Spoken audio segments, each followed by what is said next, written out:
MCA Festival nos permitió crecer como personas, ser más plenos, más felices. Durante 3 días, vivimos y fuimos parte de un gran despertar planetario, guiados por las profundas reflexiones de nuestros charlistas. A ellos les decimos muchas gracias por darle vida y sentido a esta tremenda fiesta del desarrollo humano que integró a todos los ámbitos del crecimiento espiritual y personal, desde la salud, la ciencia y el medio ambiente, la espiritualidad, la calidad de vida y el cuidado del cuerpo, la mente y las emociones. A partir de este momento, MCA Radio presenta la conferencia de José Antonio Soto, médico pediatra. Esto es Criar y Educar en Salud, el nuevo paradigma.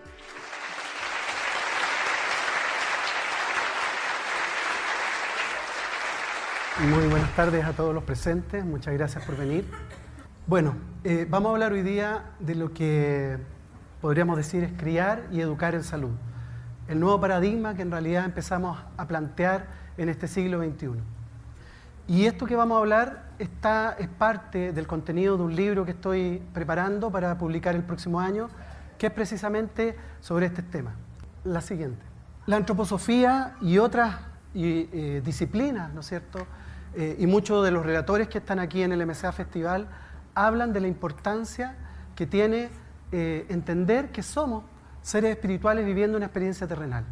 Ahora, eso es tremendamente importante entenderlo ya no desde un aspecto religioso, ni tampoco de un aspecto místico, sino que de un aspecto cotidiano.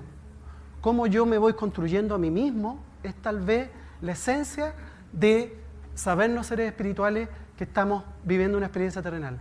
Y más que eso, cuando yo me construyo a mí mismo, cuando yo hago un camino de autodesarrollo, aparece el otro, y aparece el legítimo otro. Y de esa manera, incorporándonos todos, vamos construyendo una sociedad más amorosa, más armónica.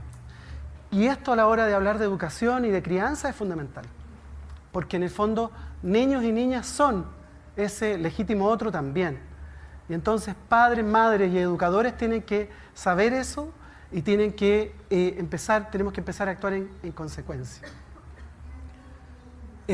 Como una manera de hablar de algo tan importante y probablemente sagrado y espiritual como es la infancia,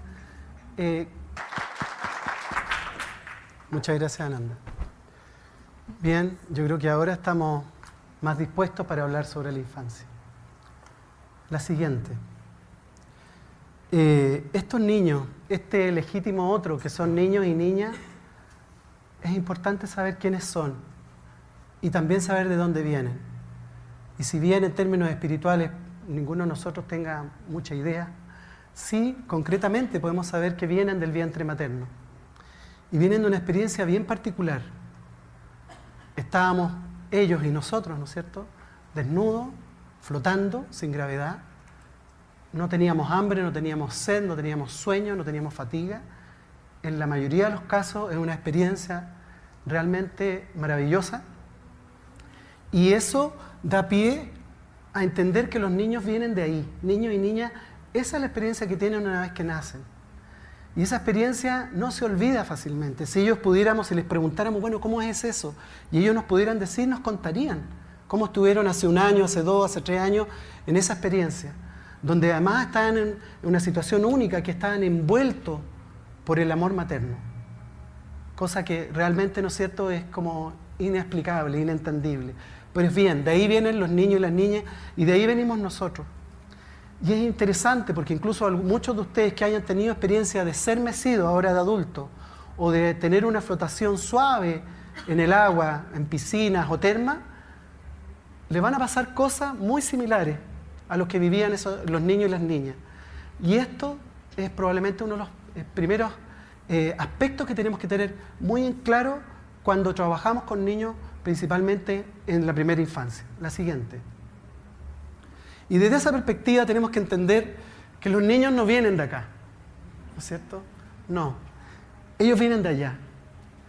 Y en el fondo, llevarlos a nuestra cultura, con todas sus complejidades, es un trabajo largo, al cual tenemos que ir exponiéndolo muy de a poco, Hay que ir haciendo una preparación, una construcción, y por eso tanto crianza como educación debieran considerar esto, hacer un camino en el cual vamos preparando a los niños y niñas. Los niños no tienen ninguna posibilidad de entrar aquí de lleno, no tienen posibilidades de vincularse con las tecnologías en los primeros años de vida, no tienen una preparación biológica, emocional o espiritual.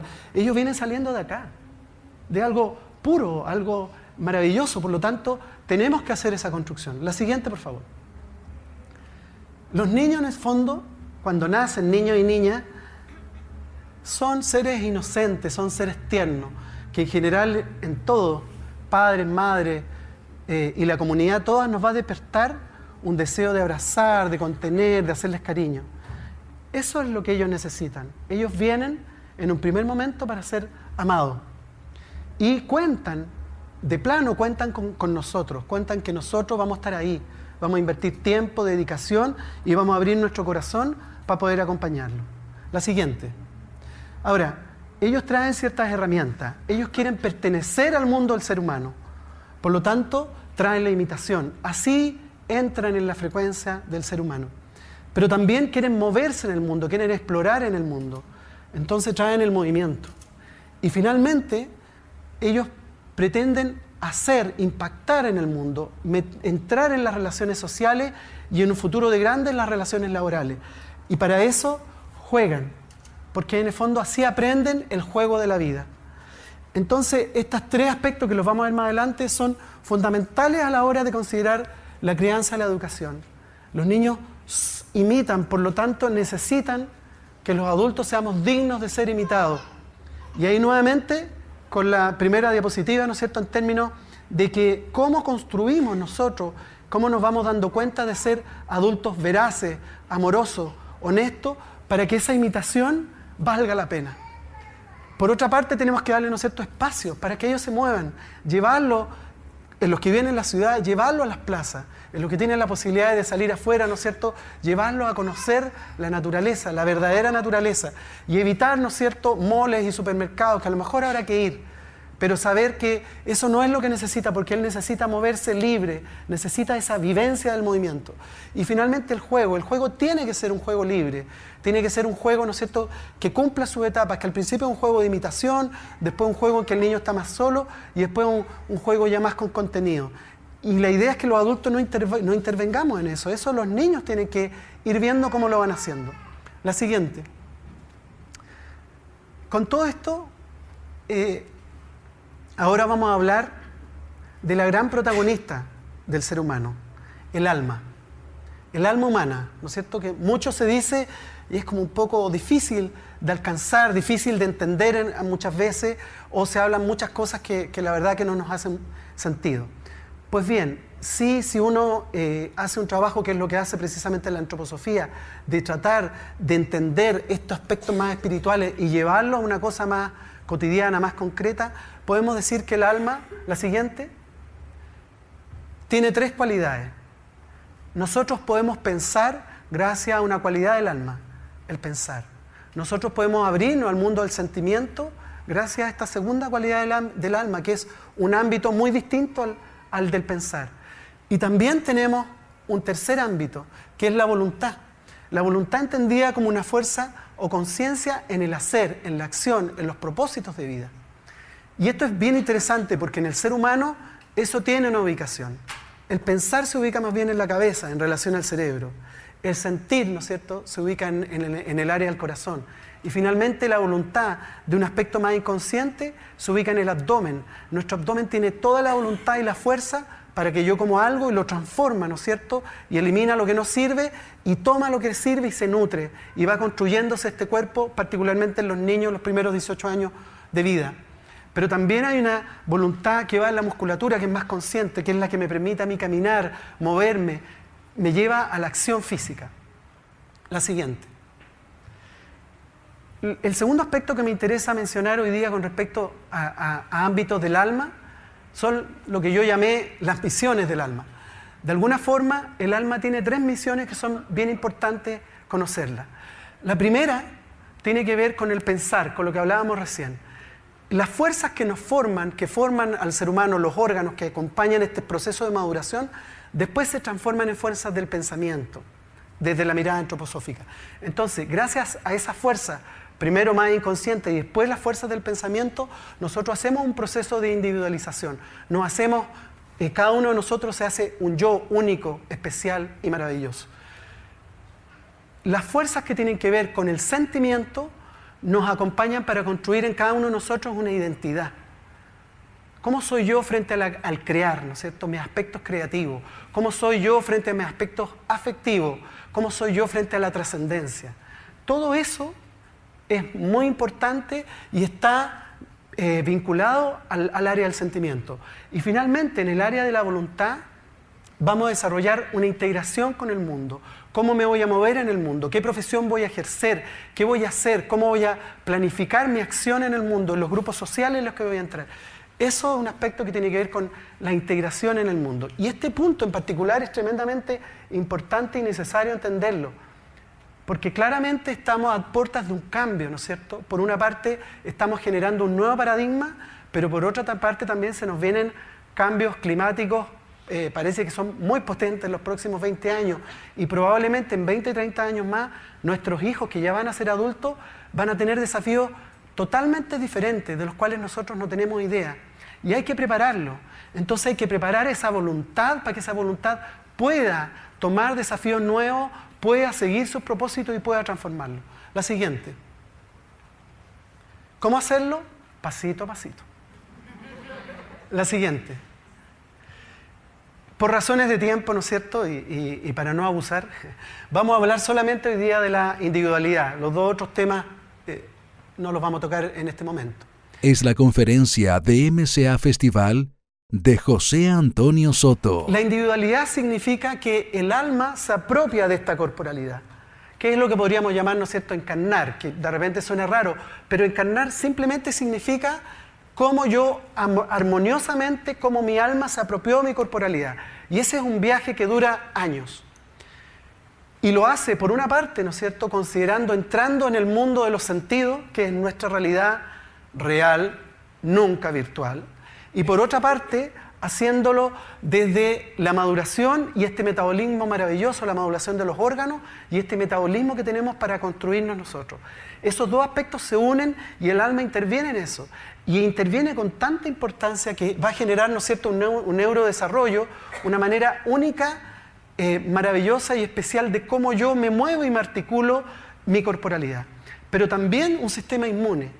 Y un sistema inmune es tan específico que el sistema inmune que esta alma crea en el encuentro alma-cuerpo tiene que generar una noción de lo propio y de lo ajeno. Y el sistema inmune es tan categórico con este proceso de individualización que si viene un virus o una bacteria yo voy a mostrar una respuesta inmune de absoluto rechazo.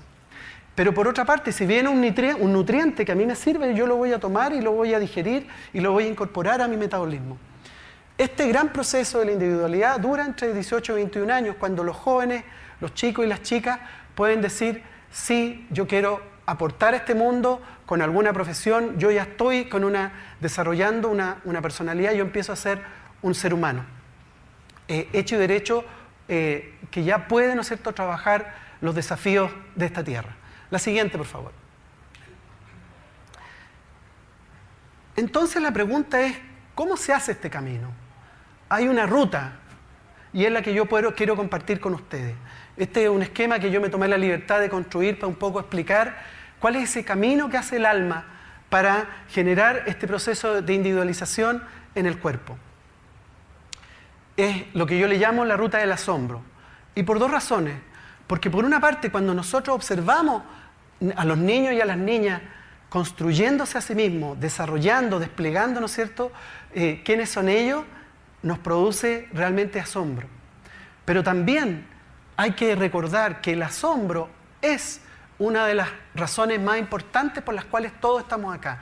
Vinimos a este mundo por asombro. Y esa es una explicación de por qué nos siguen pasando cosas buenas y cosas a veces no tan buenas y a veces verdaderas tragedias, y uno sigue ahí dando la pelea. Porque en realidad queremos vivir esta vida en este plano material. Y eso gracias a este asombro que traemos. Y de ahí que es tan importante que tanto en crianza como en educación, velar por este sentimiento maravilloso, este impulso maravilloso que es el asombro. La siguiente. Perdón, devuelve. Es importante entonces, la corporalidad humana la dividimos en 4. Por una parte está en el corazón, podríamos hablar que está todo el mundo del sentimiento, del ser humano. Por otra parte, en el cuerpo está el metabolismo, este metabolismo extraordinario que en estos primeros 18 o 21 años va a trabajar, ¿no es cierto? Y va a hacer un gran trabajo para crear a cada uno de nosotros y hacernos un adulto. Y a nivel cerebral lo divide en 2, porque en realidad somos seres duales. Y ese es probablemente uno de los hitos importantes que tenemos que aprender.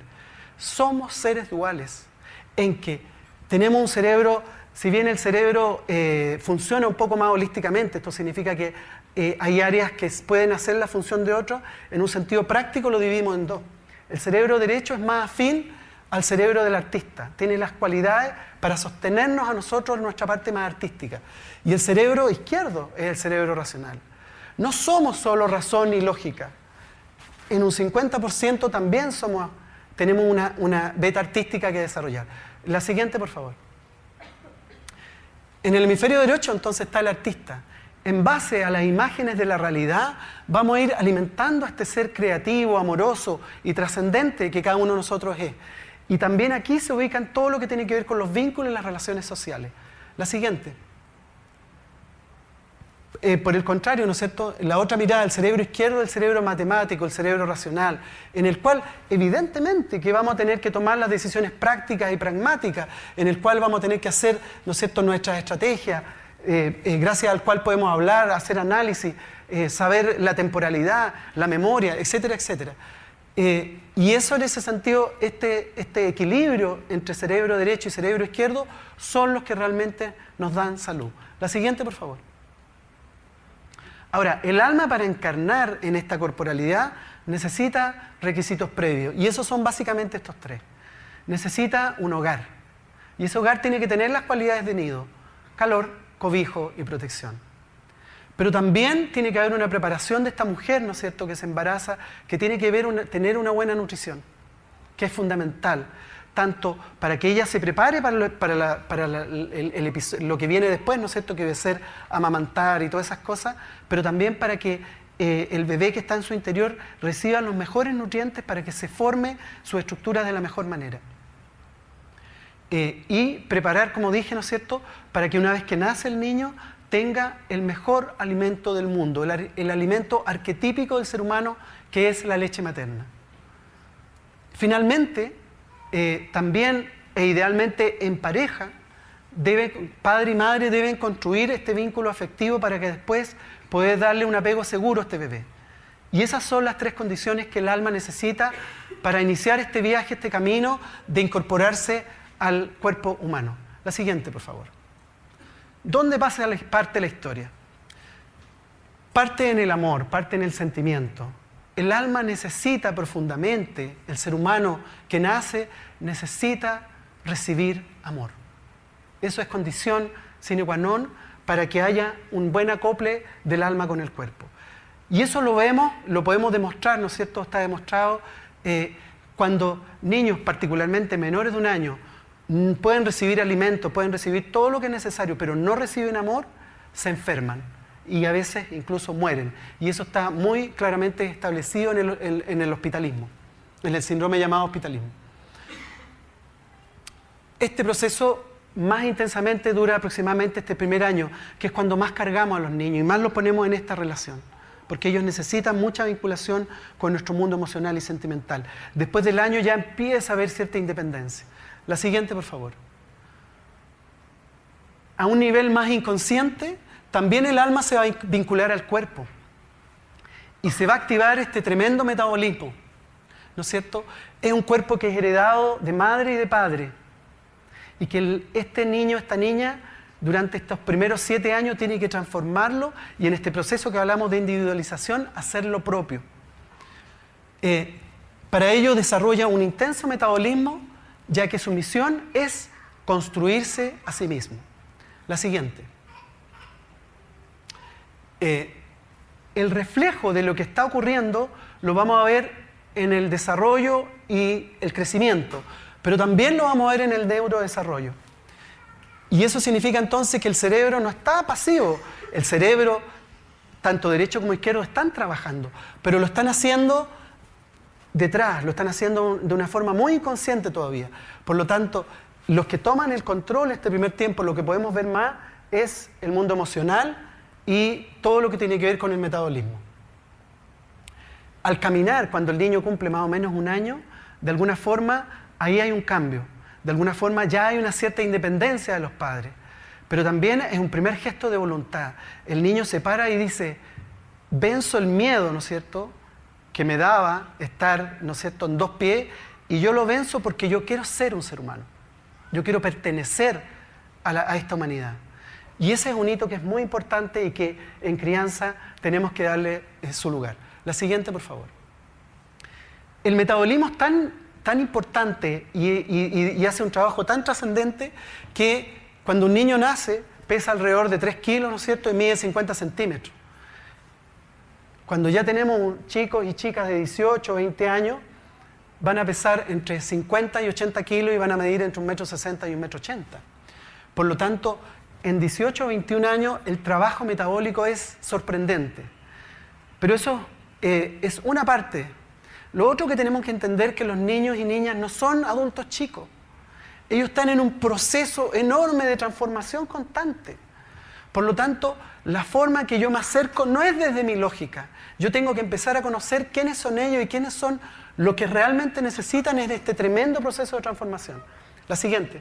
Es la conferencia de MCA Festival de José Antonio Soto. Al año aproximadamente hay un despertar mayor al mundo, ¿no es cierto? Ya los niños y las niñas están más ávidos del afuera. El primer año, ¿no es cierto?, se maravillaban con sus manos, con hacer ciertos gestos. Pero ya desde el año ellos quieren ir al objeto, quieren ir caminando, quieren tomar, quieren participar de este mundo. Y para eso, ¿no es cierto?, exploran. Entonces, la exploración es una herramienta fundamental de este asombro.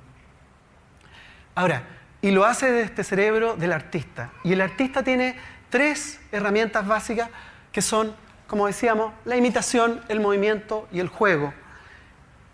Toda crianza y toda educación tiene que entender el tesoro que está detrás de esto. Como decíamos, la imitación va a imitar al ser humano. Por lo tanto, yo padre, yo madre, yo maestro, yo profesor, tengo que tener un trabajo personal para ser coherente, para ser digno de imitación.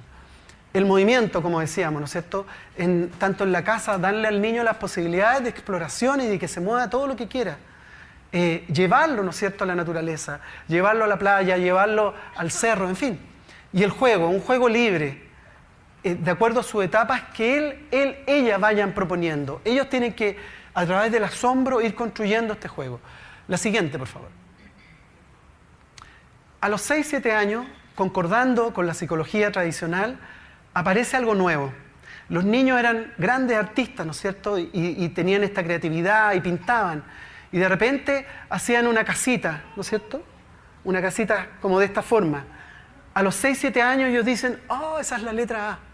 Hay un proceso que se da naturalmente, que ahora no lo vemos por la educación que tenemos, pero hace 50 años, o los que hacen homeschooling, se dan cuenta. Los niños y las niñas, de un día para otro, empiezan a hacer estos procesos de abstracción, y es entonces, y solo entonces, 6-7 años, cuando ya están preparados para los procesos de lectoescritura, de abstracción, como las matemáticas, etcétera, etcétera. Y empieza entonces este camino, ¿no es cierto?, de hacerse adulto, porque se activa ya, empieza a activarse este cerebro más racional, el cual, ¿no es cierto?, después de los 18 años nos va a preparar definitivamente para salir al mundo. ¿Cuál es el problema? La siguiente.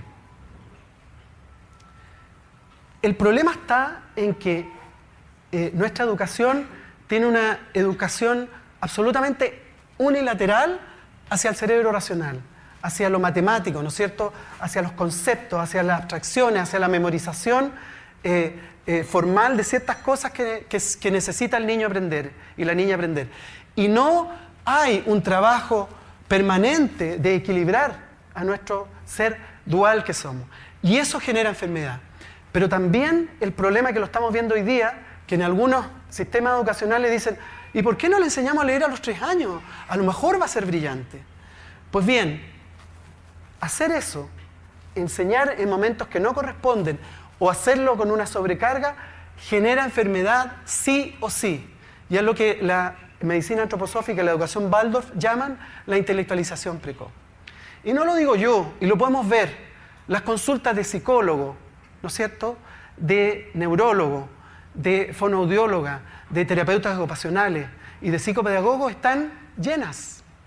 Y es porque nuestro sistema educacional, en esta unilateralidad de enseñanza, nos está generando estrés crónico y ansiedad, porque los niños biológicamente no están preparados por eso, tampoco emocionalmente y mucho menos en términos trascendentes, en términos de esa alma. Hay de verdad un sobreesfuerzo que estamos haciendo.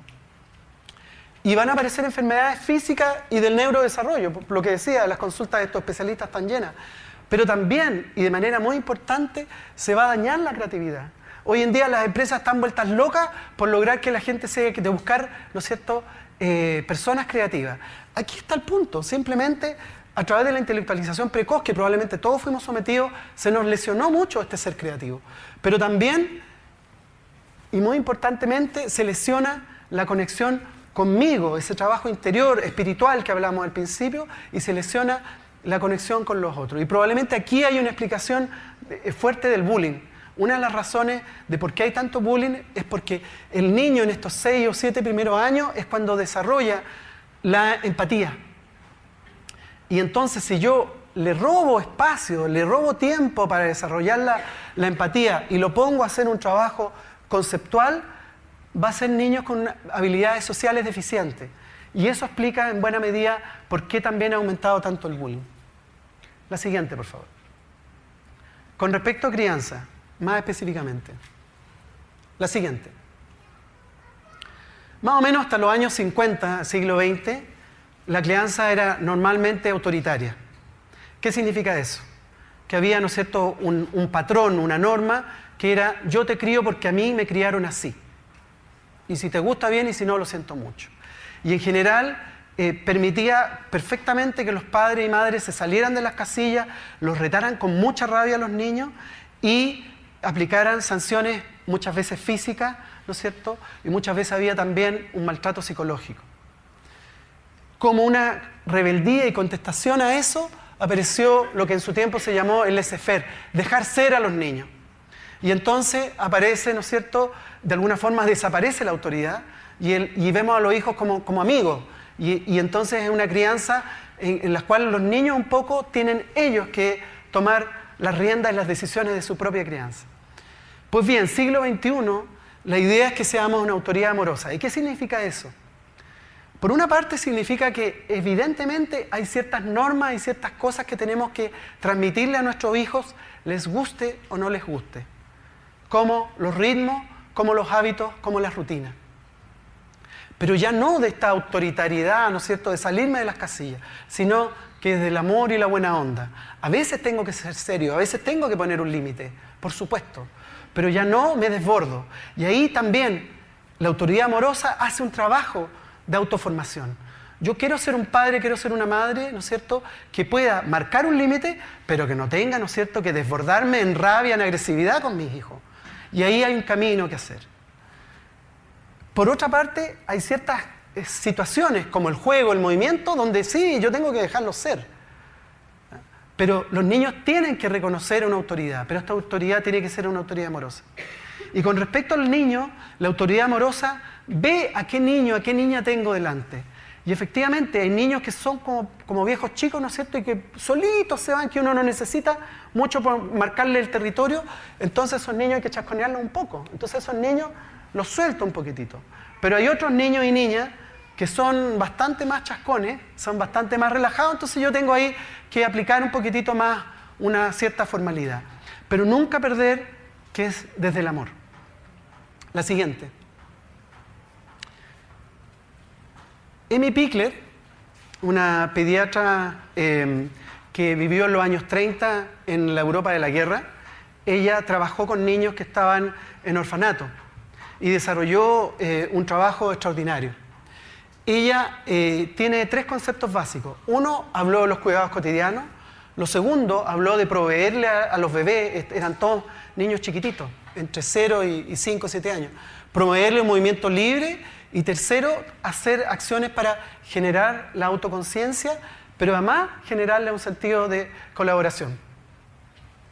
Me quiero detener que en el fondo el desarrollo de vínculos seguros implica en cómo yo me relaciono con el niño, cómo le doy tiempo para la interacción, cómo le doy tiempo en que las tareas sean centradas en las necesidades de ese niño y finalmente cómo este adulto que interviene con este niño está en un aquí y una ahora y no está pegado al celular y no está pensando en lo que va a hacer después. Esas tres características son fundamentales para estos cuidados cotidianos y nos ayudan mucho a construir un vínculo de amor, un apego seguro. La siguiente, por favor. La siguiente. Hemos hablado otras veces en otras charlas, ¿no es cierto? Y se habla de la educación como industria, cómo los niños entran a este sistema como un producto, ¿no es cierto? Entran a una verdadera maquinaria y salen después listos para la PSU. Y como pruebas de catálogo para ver si el producto está más o menos bien, es el CINSE. Y en el fondo, y todos los niños y niñas que no entren en esto y que no les vaya bien, ¿no es cierto?, los mandan a los especialistas. Pero diciendo, el niño es, el niño tiene. Yo creo que eso de verdad tiene que cambiar porque es de una injusticia enorme. Es la educación la que está enfermando a esos niños. No son niños que deben ser tratados de eso. Lo que tenemos que hacer en realidad es empezar a cambiar la educación. La siguiente, por favor. En un ambiente, ¿no es cierto?, tenemos que empezar a trabajar con la afectividad, la imaginación y también con lo intelectual, pero desde el goce, desde la libertad, desde la belleza. La siguiente. Lo mismo, cuidarle los sentidos. El niño, hace 10.000 años que estábamos acostumbrados a que el niño se exponía a la naturaleza como tal. Hace no más de 50, 100 años que estamos encerrados en las ciudades. Los niños necesitan explorar la naturaleza. La siguiente. Una educación sana respeta el funcionamiento físico-emocional de los niños y lo hace, ¿no es cierto?, sabiendo que hay tiempo para cada cosa y lo hace, ¿no es cierto?, trabajando con el pensar, trabajando con el sentir y trabajando esta voluntad. La siguiente, por favor. Aquí hay un punto bien interesante que voy a tener que hacerlo resumido por la hora, pero este es un trabajo que se está haciendo en la Universidad de Yale, que lleva muchos años y que en el fondo se medía el estrés en el aprendizaje. Se hicieron distintas intervenciones de cómo aprenden los niños en estudio de la corteza prefrontal y se medían dos neurotransmisores. La dopamina tiene que ver con el bienestar, con la buena onda, con estar relajado. Y la noradrenalina tiene que ver con el estrés. Por lo tanto, a mayor dopamina yo estoy más relajado y a mayor niveles de noradrenalina estoy más estresado. Entonces se vio claramente que cuando los niños se les deja solo y se les deja como muy a lo que ellos quieran aprender, el nivel de estrés es muy bajo, rápidamente aparece el aburrimiento. Por el contrario, como lo hace la educación hoy en día, cuando yo lo estreso, lo presiono, el nivel de estrés es muy alto, el nivel de noradrenalina sube mucho, pues bien, el nivel de bienestar es muy bajo. Y eso, en el fondo, a la larga lleva ansiedad, fatiga y enfermedad física y emocional. O sea, esta es una prueba científica que demuestra que una educación estresante, como la tenemos, ¿no es cierto?, en los colegios academicistas, lo único que genera es daño. Y ellos hablan del Goldilocks, por si lo quieren después buscar en internet, donde está esta zona de buen rendimiento y estímulo para aprender, que en el fondo un estrés más bien como de provocar, de tensionar al niño, pero entendiendo quién es este niño que tengo delante y hacerlo desde el amor, no desde el rigor, ¿no es cierto?, no desde la exigencia extrema que lo va a llevar a esto y que lo va a enfermar. La siguiente, por favor. La siguiente. Las pantallas en la infancia, tendríamos que hablar varias sesiones, pero la siguiente es muy importante entender. El niño menor de 7 años no tiene ninguna posibilidad biológica, mental, emocional y espiritual de vincularse con la tecnología sin que le produzca problemas. El ser humano, el cerebro del ser humano está diseñado esos primeros 7 años para saborear la vida, no para consumirla, no para encontrar propósitos, no para tener metas y éxitos, ni siquiera para tener un aprendizaje controlado. Tiene que ser en el placer de la vida, en el asombro, donde yo de verdad voy construyendo esto. Y hay algunos países en el primer mundo que lo entienden y por eso jamás hacen procesos de intelectualización antes de los 7 años. y los resultados, ¿no es cierto?, en algunos han sido sorprendentemente buenos. La siguiente. ¿Qué hacer? La siguiente. Con respecto, estamos haciendo un cambio de paradigma, ¿no es cierto? Y probablemente el MCA tiene que ver con eso. La siguiente. Y el paradigma que veníamos, un paradigma materialista, donde se hablaba de lo concreto, en el fondo el ser humano es lo que es, y si hablábamos de alma y espíritu decíamos, ¿qué es eso? La realidad es solo lo que vemos, la certeza es a través de la ciencia oficial. La ciencia oficial, ¿no es cierto?, aún todavía está puesta en un altar, ¿no es cierto?, y lo que dicen los científicos es ley. Y estamos claramente en la cultura del miedo. En educación y particularmente en salud, se presiona y se trabaja desde el miedo. No hay que hacer cosa que te enferme, no hay que hacer cosa que tengas algo terrible. El nuevo paradigma holístico es un paradigma lleno de posibilidades. ¿Está lo concreto? Sí, pero también hay otras posibilidades de ver la realidad. Tiene, ¿no es cierto?, aparte de lo que trabaja los sentidos ordinarios, también hay otras formas de acceder a nuestra certeza. Y finalmente, una cultura de la confianza. A lo mejor se nos viene un cambio climático muy complejo, ¿no es cierto? Pero ahí todos los que estemos vamos a estar y vamos a trabajar por cambiar el estado de las cosas y sanar nuestro planeta. La siguiente, por favor. La siguiente. Con esto ya vamos terminando. Aquí cada uno de nosotros, y por eso hablaba que es un tema espiritual, trabajar el autoconocimiento. Todo aquel que trabaje con niños, padre, madre, profesor y maestro, tiene que entender que tenemos inconscientemente un traspaso transgeneracional de virtudes, que están bien, pero también de carencias. Y en general, cuando nos preguntamos, nos hacemos estas preguntas, siempre se nos cuela eso. Y padres, madres, maestros y profesores, de repente podemos ser injustos con un niño, con una niña, porque nos remueve algo de nuestro acervo psicológico de la infancia. Y entonces todos tenemos que trabajar este tema. Y particularmente tenemos que empezar a trabajar fuertemente, a observar a los niños y a las niñas. La siguiente. Es la conferencia de MCA Festival de José Antonio Soto. Lo primero, los niños están haciendo un trabajo sorprendente, por lo menos particularmente estos 7 años, por favor, no los sobrecarguemos con nada más. Lo segundo entonces es entender a un nivel físico cómo se está vinculando el alma a nivel físico, lo vemos en cómo se mueve. Es un niño, cómo usa el espacio, es intrépido, es cauto, es temeroso, es ágil o es armónico. Todo eso nos va a dar una información riquísima. La siguiente, cómo se vincula el alma en su vitalidad, en el cuerpo etérico, como dice la antroposofía y la educación Waldorf. ¿Cómo es su salud? ¿Es sano? ¿Se enferma mucho? ¿Cómo es la alimentación? ¿Cómo evoluciona con la fiebre? ¿Lo dejamos tener fiebre? ¿Es más un niño que se enferma con virus o hace más bien alergia? ¿Cómo son sus ritmos y rutinas? La siguiente. Al tercer nivel tiene que ver con nivel emocional y social. ¿Cómo el alma está ahí? ¿Cómo se ha vinculado? Y ahí lo vemos en el juego. ¿Juega solo, juega acompañado, está en la etapa que le corresponde o está en otra etapa? Y sobre todo si es un niño que está incorporando, ¿no es cierto?, estos contenidos de las tecnologías, tiene juego violento, tiene juego con zombies, tiene juego con Super Mario Bros., etcétera, etcétera. Eso nos va a dar una información riquísima. La siguiente. Y finalmente, cómo esta alma se está vinculando con este yo, con este ser, ¿no es cierto?, que a los 18 años va a decir, sí, yo soy yo y quiero aportar de esta forma en el mundo, cuando uno empieza a elegir el tipo de profesión que quiere tener. Y en un primer momento, en la primera infancia, en los primeros 3 años, lo vemos cómo es su imitar. Cómo imita y qué es lo que imita. Y eso nos va a traer noticias de nosotros, nos va a traer noticias también del estilo de crianza que tiene este niño y el tipo de educación que está teniendo. La siguiente. Eso es un poco lo que quería contarles y quiero terminar la siguiente con una reflexión que me parece que es muy importante. ¿Por qué tenemos que estar los médicos y terapeutas también en educación, que es una cosa nueva? Esa es la figura nueva que se llama el médico escolar, que yo la estoy ejerciendo hace algunos años.